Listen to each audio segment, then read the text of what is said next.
no anjoanay nasarotra namory zany matoky ao Jesosy ao fa momba iatrany anao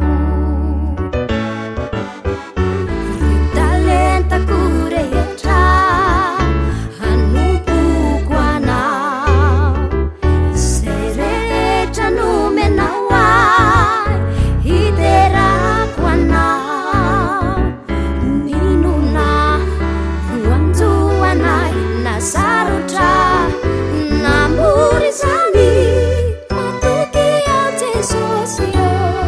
fa momba iatrany anao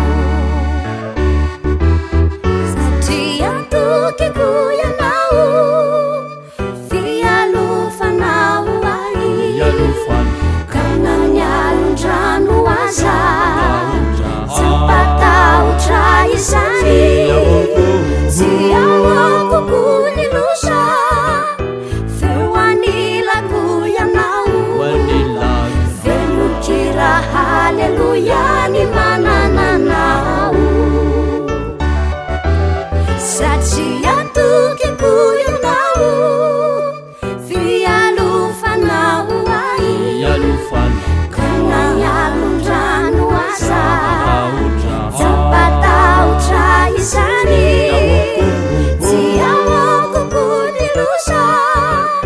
feo anilako ianao velokira haleluia ny manana anao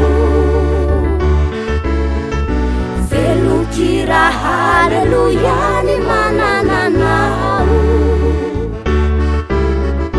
velokira haleluia